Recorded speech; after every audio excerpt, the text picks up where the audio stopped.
Red or black? Note: this story contains physical violence. Noah let out an impressed whistle as he reached the door to his friend's mansion. This is the house that Mav got from his uncle? Noah asked. He surveyed the large house from the outside. Currently, he stood in a large driveway with his friends, Stryker, Talia, and Abdul. The driveway was made of cobblestone, like an ancient Roman road, with brilliant green shrubbery lining the edges of the driveway, leading to the exquisite, three-story mansion. The house that they now stood before belonged to Movado, another of their friends. He had invited all of them to the house so that they could catch up on time that they missed together. A year after they all graduated, Mav had been arrested and found guilty of murder. After he scored high on a psychopathy test, he was admitted to an old mental institute.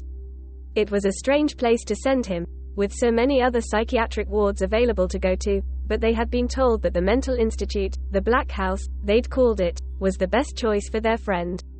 That had been 5 years ago, and finally Mav had been deemed well enough that he had been released. The first thing that Mav had said to his friends since being released had been an invitation to the mansion he had inherited from his recently deceased uncle, addressed to all of them. Still a little in awe of the mansion, Noah reached out and used the Noct, forged in the shape of a serpent's head. After a moment, they heard the sound of someone unlocking the door and the door swung open. Standing in the doorway was Mav. He was wearing a white knit sweater and black chino pants. On his face, he bore a delighted smile at seeing his friends, his short brown hair in disarray, as if he had just woken up. "Noah," Mav exclaimed, hugging him. After breaking the embrace, he gestured for them to enter the house. "Please, all of you, come in. Sean's already here." Mav led them all through the elegant, marble-floored main hall and into the grand lounge. The lounge had black hardwood floors, the walls made of polished brown wood, bearing some interesting landscape oil paintings. There was an expensive-looking redwood coffee table in the middle of the room, on which was a glass decanter holding a clear liquid and enough cups for all of them. Sitting on the long brown leather couch in the room was Sean, the last member of their friend group. Sean had always been a little different than the rest of them. He was reclusive, only deigning to spend time with them on certain occasions, and was quite the hothead, though his temper had cooled over the years. Upon seeing all of them, Sean ran a hand through his silky, auburn hair, which he wore combed back, some strands falling into his eyes. "Look who finally decided to show up," Sean commented. His voice sounded as it always did, smooth and calming. "For a moment, I thought it was just gonna be me and Mav tonight." "Now, Sean," Mav said, "don't be rude. They came, that's what matters. Come, sit down. We have so much to catch up on." The friends settled in on the couch and told Mav about all the things he'd missed. He'd been most interested in who had won the last 5 Stanley Cups, ever the hockey fan. After they'd caught up for a while, Mav proposed that they play a game. "It's a card game," Mav said, grabbing a pack of cards from a drawer in the redwood credenza in the room. "Well, a drinking game combined with a card game. Now you've got my attention," said Stryker. Stryker was the most bohemian of the group, shown even in the way he dressed. A black cowl neck shirt that was torn, a bright red jacket, and light blue pants, his bright clothing paired with his curly, neon pink hair. He was a sculptor, with marble as his medium, which was not too expensive for someone with parents as rich as Stryker's. He was also known for throwing frequent parties at his parents' house and taking them out to some of the more interesting nightclubs in town. A playful spark had appeared in Stryker's eyes. As Mav sat down in an armchair, he took the cards out of their packaging and began to shuffle them. "The rules of the game are simple. I have here some white rum." Mav gestured to the glass decanter. "I will be the dealer. I'll ask one of you what you think the card on the top of the deck is, red or black. If you guess correctly, you're safe. If you get it wrong," Mav smirked, "you have to take a shot of rum." "I dunno about this, Mav," Abdul said. "You know that I don't drink that much."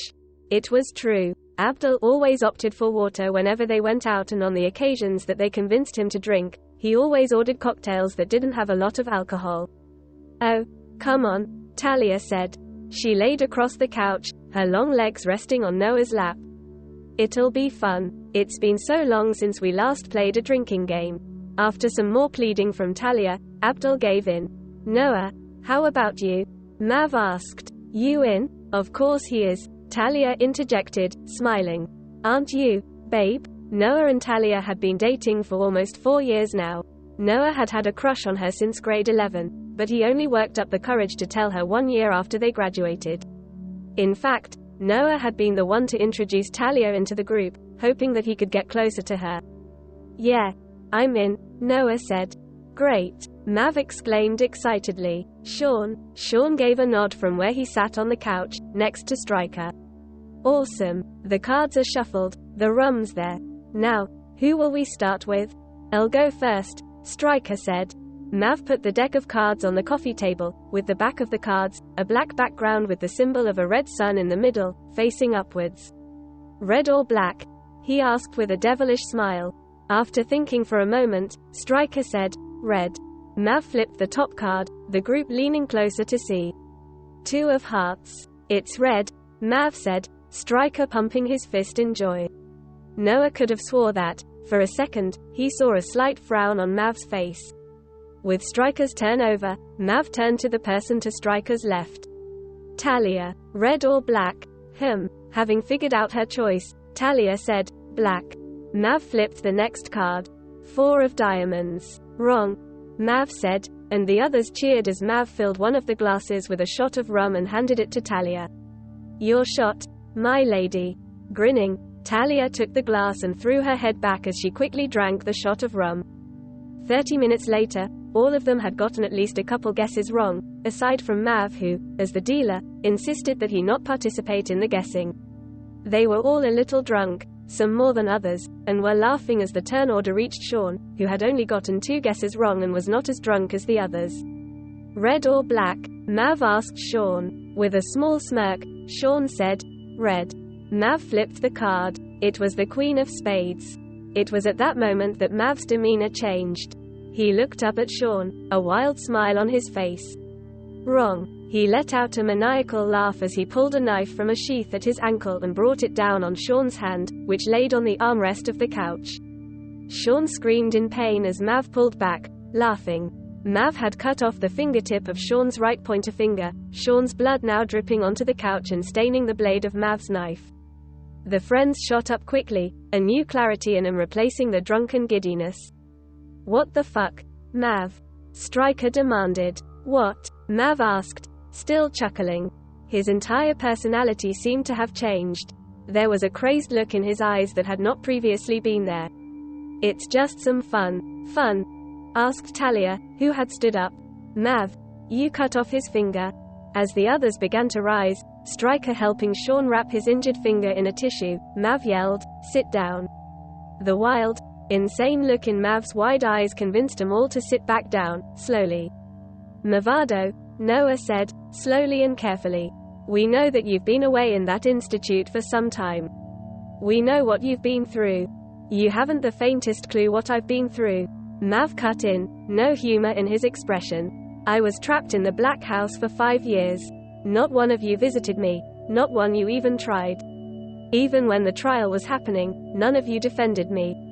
He waved his bloodied knife wildly at him, his hand steady. "None of you denied that I was the one who killed that girl. Are you saying that you weren't the one who killed her?" Abdul asked. His voice sounded calm, but there was real fear in his eyes. "Yes," Mav answered. "I was framed, unjustly imprisoned. But your psychopathy test results," Talia began. "They were faked," Mav insisted. "It was that stupid psychologist. She was paid off." "Paid off by who?" Noah asked. "Mav. Who could have possibly wanted to frame you?" Mav shook his head, grinning again. "I'm afraid that you won't get information out of me that easily." He gestured to his cards. "I have a new game to play. Guess the color of the card correctly. I will answer a question from the one who guessed correctly." "Guess wrong." Mav looked back at Sean. "Well, Sean's finger was just the beginning of my creativity." "You're insane," Sean spat. "Oh, you don't even know the start of it," Mav drawled. He picked up his cards. "Stryker, I believe the turn order has gone back to you." Stryker looked around, fear visible in his eyes. "Black," he finally said. Mav flipped the next card. "Jack of clubs." The friends let out a collective sigh of relief. "Correct," Mav said. "Ask your question." "Who framed you?" Stryker asked. "Someone in this room," Mav answered. He turned to Talia. Red or black? Hey, that's a bullshit answer. Stryker protested. I never said that I would give a straight answer, returned Mav. Otherwise this game would be over far too quickly, before I've even had the time to have some fun. He looked Talia in the eye. Red or black? Noah heard Talia swallow hard. Black. Mav flipped the top card. It revealed the 7 of hearts. Mav laughed hysterically, as if he had just been told a funny joke. Wrong. Noah moved to protect Talia from whatever Mav had planned for her, but Mav was faster. His arm was a blur, light glinting off the blade of his knife as he quickly shot out his hand and stabbed it through Talia's right hand. Talia cried out in pain, tears running down her cheeks. You bastard, Noah growled. I'll kill you. You won't, Mav said. We outnumber you, Stryker pointed out. We could easily overpower you. At this, Mav began to laugh again. You are welcome to try. Mav reached under the coffee table and pulled out a black brick. No, not a black brick. It was an explosive, and Mav now held the detonator in his hand. Make a move to kill or harm me, and I will press this button, he said, hovering his finger over the red button of the detonator. We will all die. At least if you play my game, you have a chance to live. Well, some of you might. Mav put the explosive on the coffee table and looked at Noah. Now, red or black? Noah glanced at Talia. Mav had left the knife in her hand, her blood dripping down her hand and in between her fingers. Red, he said, not taking his eyes off Talia. Mav flipped the next card. The ace of diamonds. Correct. Now, Noah looked back at Mav. What happened to you in the black house? Mav observed Noah with narrowed eyes, silently. For a moment, Noah thought that he wouldn't answer. And then, they gave us, the people interred at the Institute, something that they called, tough love. He closed his eyes as if remembering a painful memory. They tortured me, beat me, played with my mind with their pills and made me feel like it was my fault that they were doing all this to me. Mav, Talia gasped. We're so sorry that you were treated that way. But we had nothing to do with the reason that you were sent there. No.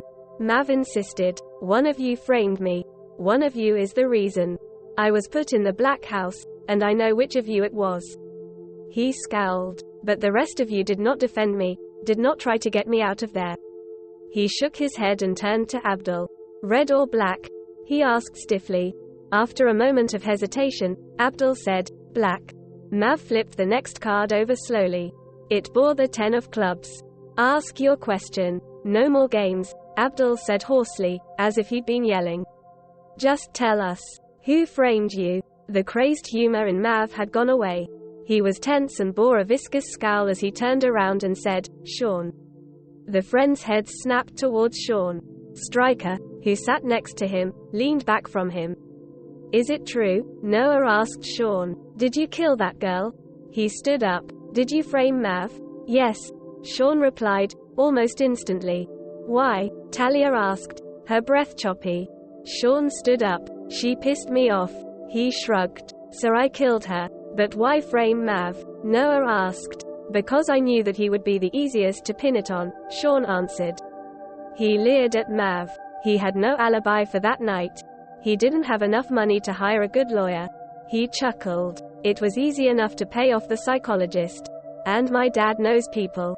He was the one who managed to get Mav put in the black house instead of a normal mental hospital. You knew what happened in the black house? Abdul demanded. I knew that many who are interred there are rarely seen again, Sean said. Honestly, I was surprised that you were let out so early. While this was happening, Noah was looking at Stryker. Noah blinked at him, many times, in a specific pattern. When they were in grade 9, Noah and Stryker had learned Morse code so that they could talk to each other in class without getting in trouble by their teachers. Mav had not noticed that after he had attacked Sean, Noah had begun to record their conversation on his phone, which he had in his pocket. The two had been communicating with each other the whole time, coming up with a plan. Now, he told Stryker one word, now. Immediately, Stryker tackled Mav to the ground, causing him to drop the detonator. While the two fought on the floor, Noah threw a punch at Sean's face, getting him in the nose and knocking him over. Quickly, Noah ran back to Talia. Breath, babe. Noah told Talia as he gripped the handle of the knife. Mav had stabbed it into the couch itself, stopping when it reached wood. In one quick motion, Noah yanked hard on the knife, pulling it out of the leather of the couch and Talia's hand. She screamed again as Noah dropped the knife on the ground and pulled her off the couch. "Run!" Stryker yelled at them as he fought Mav. He had gained the upper hand, his legs straddling Mav as he threw punch after punch, some hitting their mark, most hitting Mav's arms which covered his face. "We're not leaving you here," Noah yelled back. He was now standing with Talia, who was cradling her hand, and Abdul. "One of us needs to hold these bastards off." Stryker was losing his advantage as Mav squirmed beneath him. "Get out of here. Get to the police." Noah's head snapped to look at Sean as he rose from the ground, groaning and livid. Noah cursed as he pulled out his phone. He pressed the stop button on the recording and handed it to Abdul. "Get her out of here." "No," Talia protested. "We're not leaving without you." "Stryker can't hold off Sienna and Mav alone," Noah argued. He took her face in his hands. "I'll be fine. Go." Abdul took Talia's hand and ran through the hallway leading to the front door. As Noah heard the door slam shut, he grabbed Mav's knife from the ground and slashed Sean's forearm as he lunged for the detonator. Furious, Sean drew a knife of his own from somewhere on his person. Noah realized, as he squared up against Sean and Stryker continued to fight Mav, that the odds of all of them surviving the night was slim.